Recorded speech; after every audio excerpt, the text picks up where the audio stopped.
Hello, this is doctor Danish. Welcome to NFA classes. आज का हमारा जो टॉपिक ऑफ डिस्कशन है वो म्यूटेशन रहेगा। और दरअसल ये जो वीडियो क्लास है ये म्यूटेशन का एक जनरल कॉन्सेप्ट आपको थोड़ा सा बताने के लिए है। मतलब इसमें हम म्यूटेशन के टाइप्स को या म्यूटेशन को डिटेल में आपको नहीं बताएंगे, सिर्फ थोड़ा सा म्यूटेशन का एक आउटलुक देने के लिए आपको ये वीडियो मैं बना रहा हूँ। ठीक है, तो म्यूटेशन को समझाने के लिए दरअसल सबसे पहले आपको ये समझना होगा कि म्यूटेशन की मतलब हम जो इंड्यूस म्यूटेशन कराते हैं, म्यूटेशन से जो वैराइटीज़ क्रिएट करते हैं, इसकी ज़रूरत क्या पड़ी। ठीक है, तो दरअसल ये आप जानते हैं कि सबसे पहले जो मनुष्य था उसने खेती करके ग्रेन को ग्रो करा के अपना खाना प्राप्त करना तब सीखा जब वो थोड़ा सिविलाइज हो गया। उससे पहले जो लोग थे, जो मनुष्य थे, वो नोमैड थे। वो यहाँ वहाँ घुमा करते थे और ज़मीन पे जो भी नेचुरली ग्रो करता था उससे वो अपना पेट भरा करते थे। बाद में धीरे धीरे क्या हुआ, मनुष्य को ये समझ में आया कि अगर ये हम किसी भी फ्रूट के या किसी भी ग्रेन से हम अगर कुछ बीजों को इकट्ठा कर लेते हैं और उसको अगर सो कर देते हैं तो अगली जनरेशन में हमें बहुत ज़्यादा ग्रेन प्राप्त हो सकती हैं। उनसे जो प्लांट डेवलप होंगे उनसे हमें बहुत सारी ग्रेन्स, बहुत सारा खाना मिल सकता है। तो तब उसने खेती करना शुरू किया। अच्छा, खेती करने में उसने सबसे पहले क्या किया, उन ग्रेन्स को उगाया जो उसके खाने के लिए सूटेबल्स थी। ठीक है, जैसे कि मान लीजिए उसने सबसे पहले गेहूं को अगर ग्रो कराना शुरू किया तो गेहूं में उसने सबसे पहले गेहूं को ग्रो कराया और उससे जो पौधे बने उसमें जो बहुत सारी ग्रेन्स आई तो उनको उसने इकट्ठा किया। कुछ तो उसने खाने में इस्तेमाल कर लिया और कुछ जो बची हुई ग्रेन्स थी उसको उसने नेक्स्ट जनरेशन में फिर ज़मीन में सो किया। तो इस तरह से एक जनरेशन से दूसरी जनरेशन वो बनाता चला गया। और ह्यूमन की भी हमारी भी जो जनरेशन थी, इंसानों की भी जनरेशन थी, वो उस पर फीड होने लगी। इवन जो उनके मवेशी थे, उनके जो एनिमल थे, कैटल्स उनके साथ रहा करती थी, उनके लिए चारा भी मिलना शुरू हो गया। ठीक है, तो उस सबसे पहले जब इंसान ग्रेन्स को एक जनरेशन से दूसरी जनरेशन में ग्रो कराना शुरू किया तो भगवान ने मनुष्य को दिमाग दिया है। तो उसने ये देखा कि कुछ पौधों से इकट्ठा की गई जो ग्रेन्स हैं उनसे जब पौधे डेवलप होते हैं वो हेल्दी होते हैं। उनमें नंबर ऑफ ग्रेन्स जो हैं यानी कि बीज जो हैं, जैसे कि गेहूं के बीज या चावल, वो बहुत ज़्यादा प्राप्त हो जाते हैं, बहुत ज़्यादा मिलते हैं। ठीक है, और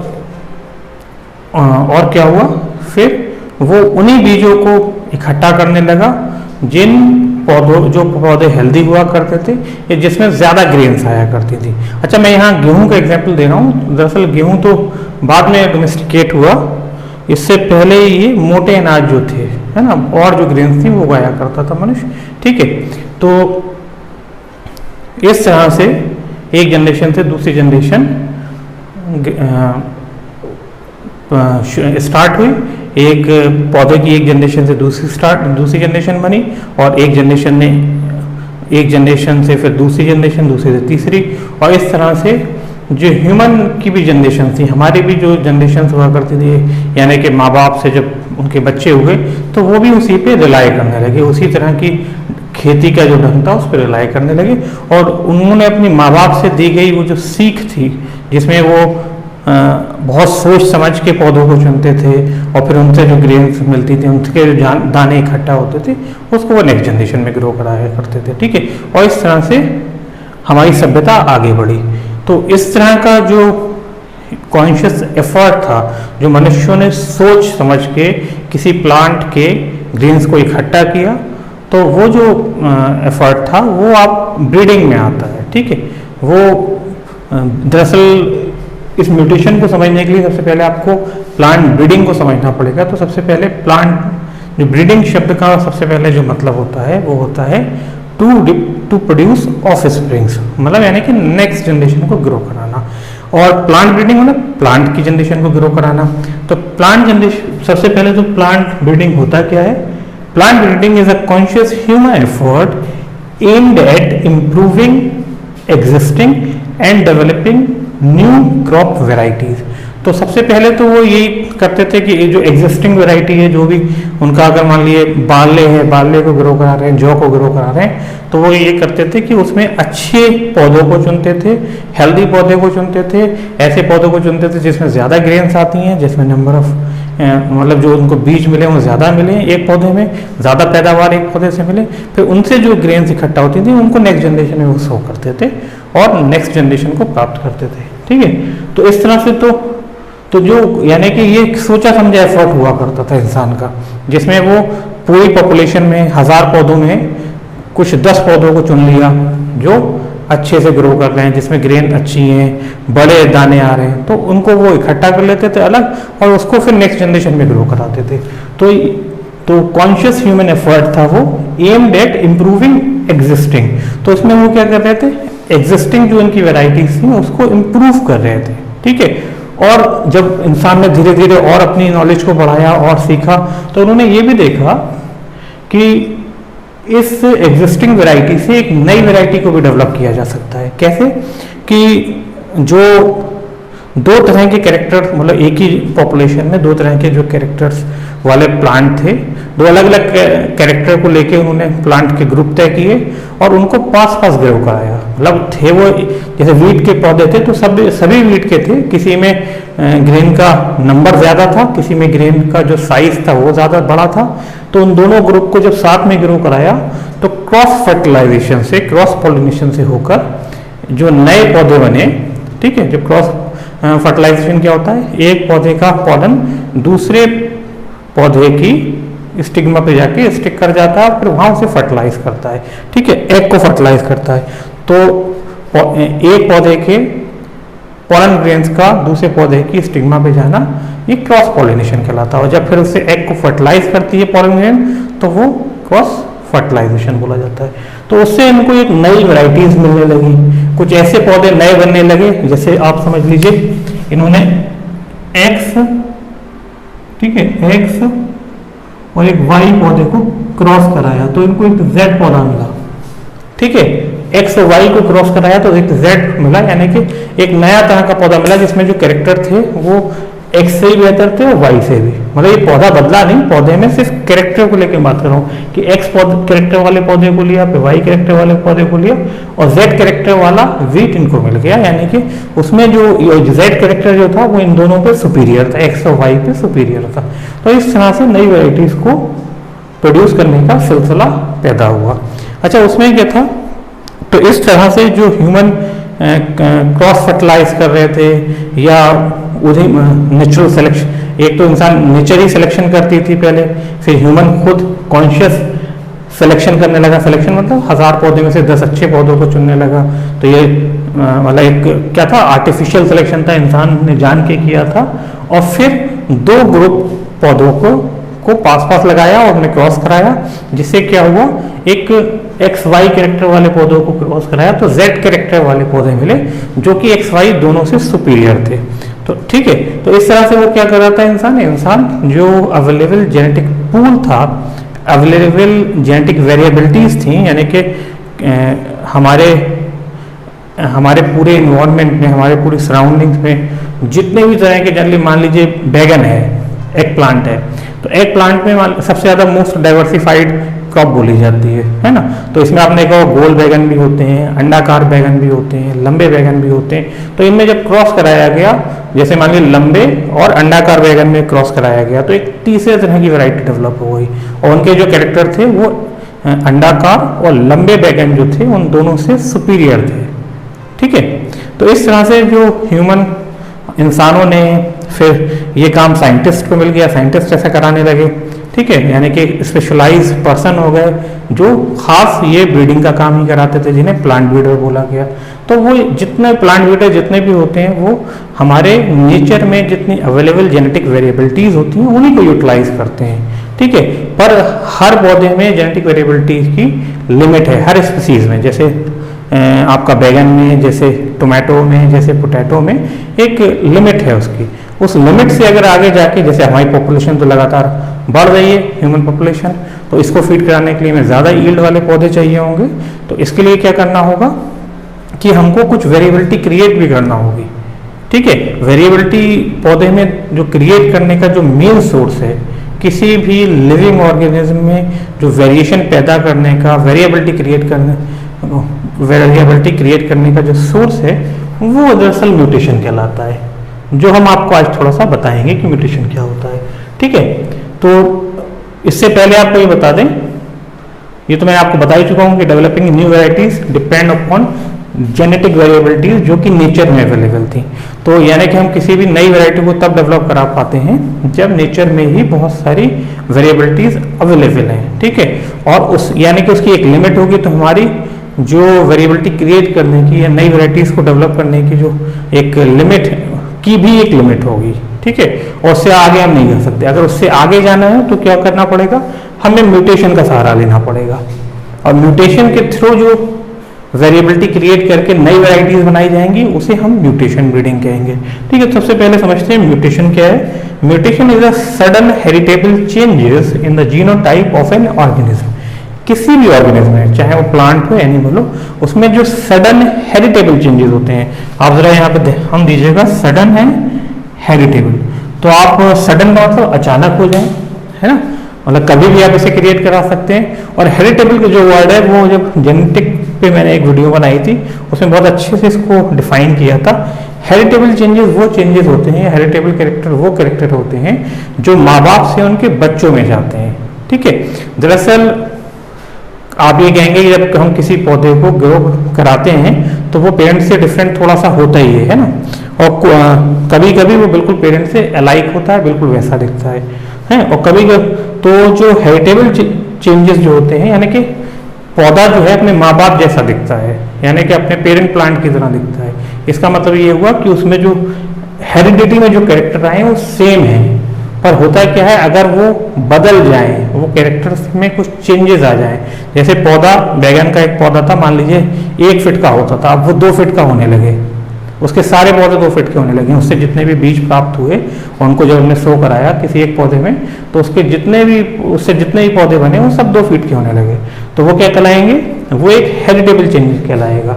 और ये जो चेंजेस होते हैं किसी भी पौधे में 2 तरह के हो सकते हैं, एक तो होता है हेरिटेबल चेंजेस जो एक जनरेशन से दूसरी जनरेशन को जाता है, और एक इन्वायरमेंटल चेंजेस भी होते हैं। इन्वायरमेंटल चेंजेस वो चेंजेस हैं, जैसे आपने किसी पौधे को, जैसे कोई अमेरिका में ग्रो कर रहा है, उसको लाके इंडिया में ग्रो कराना है आपको, आपने ग्रो कराया, तो हो सकता है उसके हैबिटेट, जो उसके हैबिटेट है उसमें चेंज होने की वजह से उस पौधे को यहाँ पे डिफरेंट एनवायरमेंटल कंडीशंस मिली हो, जिसकी वजह से क्या हो, उसमें कुछ चेंजेस आ जाते हो।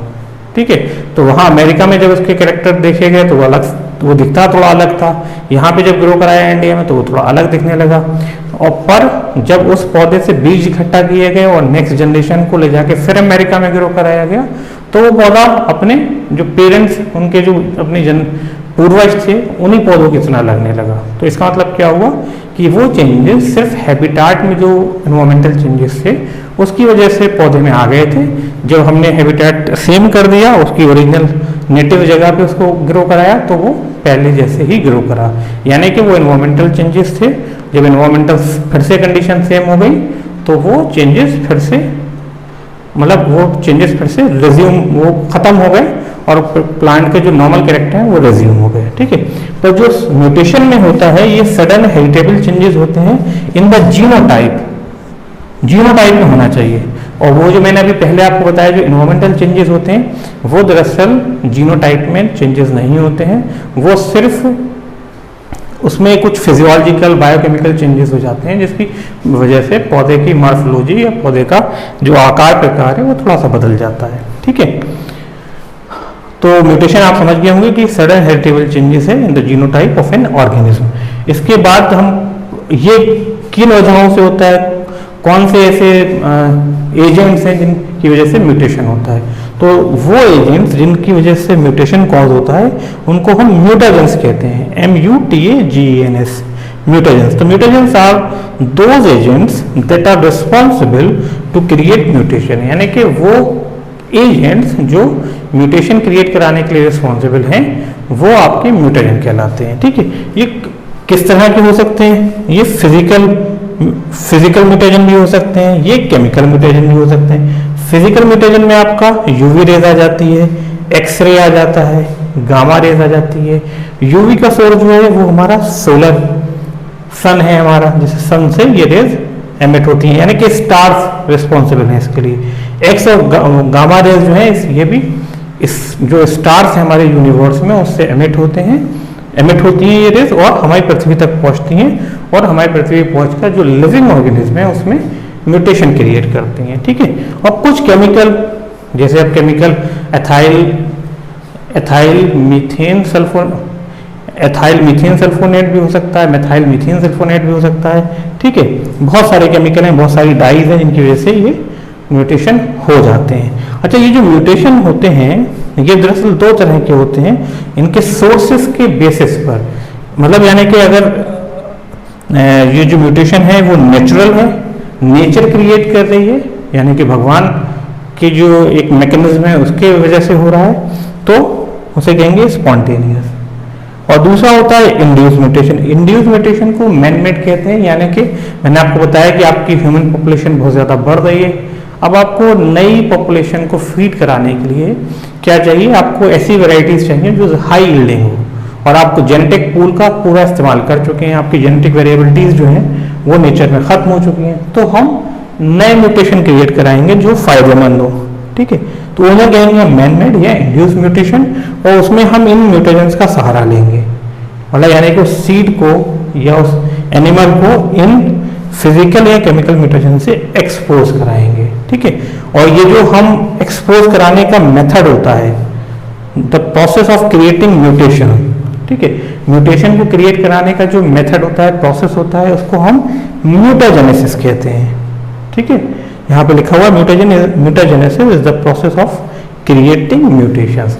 अच्छा, जो स्पॉन्टेनियस म्यूटेशन होते हैं, जो ये नेचर में होते हैं, और इसमें सैकड़ों सदियां लग जाती हैं, और ये जो स्पॉन्टेनियस म्यूटेशन है वो कॉज बनते हैं अगर बहुत सारे म्यूटेशन एक के बाद एक कई सदियों तक किसी एक स्पीसीज में इकट्ठा होते रहते हैं, और फिर एक वक्त वो आता है कि एक स्पीसीज ए जो है स्पीसीज बी से स्पीसीज बी बन जाती है स्पीसीज ए से, और स्पीसीज ए और स्पीसीज बी में बिल्कुल डिफरेंट होती है एक दूसरे से, है ना। मतलब उसमें इतना ज़्यादा फर्क होता है कि आपको लगेगा नहीं कि ये इसके पूर्वज है। और ये जो प्रोसेस होता है स्पीसीज ए से स्पीसीज बी का बन जाना through the accumulation of mutation के एक्युमुलेशन से जो generation species A species B में चेंज हो जाती है, यानी कि एक स्पीसीज से दूसरी स्पीसीज बनती है, इसको हम एवोल्यूशन के नाम से जानते हैं। तो हमारे जो नेचर में भगवान जो मतलब होता है ना, एक स्पीसीज को रिप्लेस कर देता है, पहले एक स्पीसीज थी डायनासोर थे वो खत्म हो गए, है ना, फिर या मान लीजिए कोई स्पीसीज थी वो धीरे धीरे एक्सटेंट हुई, वो एनवायरमेंटल कंडीशन बदल गई, उसमें रह नहीं पाई, और उन्हीं से एक नई स्पीसीज बन गई। तो ये जो भगवान का एक मेथड है चीज़ों को क्रिएट करने का, तो उसमें म्यूटेशन जो है आपका म्यूटेशन जो है वो आप ये मान लीजिए भगवान का एक टूल है, नेचर का एक ऐसा टूल है स्पॉन्टेनियस म्यूटेशन, जिसकी वजह से एवोल्यूशन प्रोसेस होता है। अगर एवोल्यूशन ना हो तो आपको नई नई जनरेशन ना आए, और नई जनरेशन अगर नहीं आएंगी तो बदलता हुआ जो क्लाइमेटिक कंडीशन है उसमें वो सरवाइव कर नहीं पाएंगे, पुरानी जनरेशन उसके लिए फिट नहीं होगी। ठीक है, और वो मतलब जितनी एक तरह का जो लिविंग वर्ल्ड जो है वो खत्म हो जाएगा, जितने भी स्पीसीज हैं जिंदा वो खत्म हो जाएंगी अगर एवोल्यूशन प्रोसेस ना हो। एवोल्यूशन किस लिए होता है?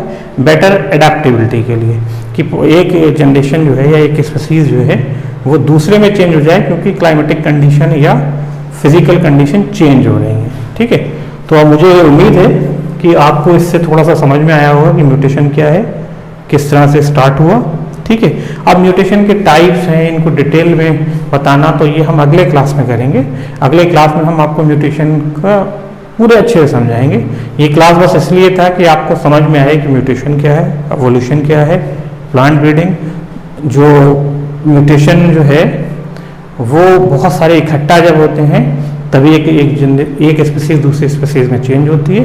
अच्छा, और एक बात ये भी कि जब हम इंड्यूस म्यूटेशन क्रिएट कराते हैं, यानी कि म्यूटाजेनेसिस के थ्रू एक वैरायटी से दूसरी वैरायटी जब बनाते हैं, किसी सीड को, प्लांट के सीड को मान लीजिए एक्सपोज कराया फिजिकल रेज से या केमिकल म्यूटेशन से, तो उसमें क्या होगा, उसमें जो म्यूटेशन क्रिएट होंगे, मान लीजिए उसमें 100 म्यूटेशन क्रिएट होते हैं किसी एक सिंगल एक्सपोजर से।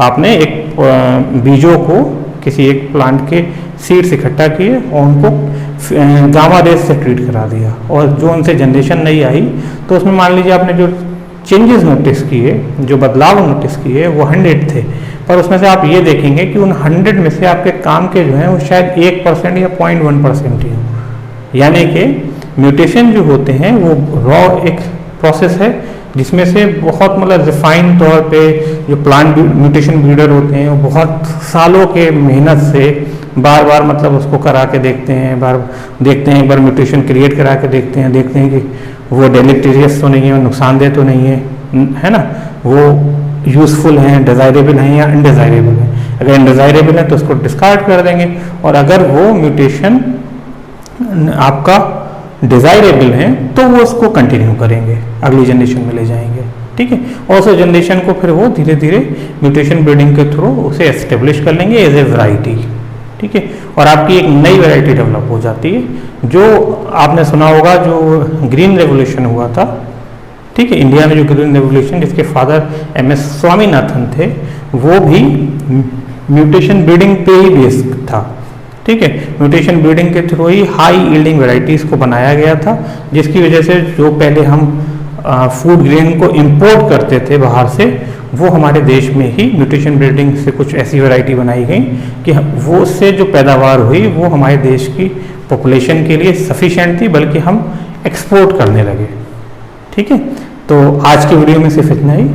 अगले वीडियो में म्यूटेशन के बारे में डिटेल से बताएंगे 1 by 1 कि म्यूटेशन के जो टाइप्स हैं, कि जीन म्यूटेशन या पॉइंट म्यूटेशन होता है, फिर स्ट्रक्चरल चेंजेस क्या होते हैं क्रोमोसोम्स में, उसमें न्यूमेरिकल चेंजेस क्या होते हैं, वो बहुत आराम से एक एक करके बताएंगे, और हर चीज़ को डिटेल में, म्यूटेशंस को भी डिटेल में, म्यूटाजेनेसिस को डिटेल में।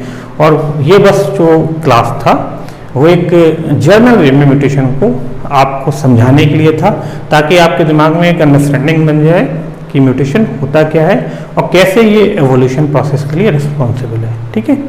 तो आज के लिए इतना ही, गुड बाय।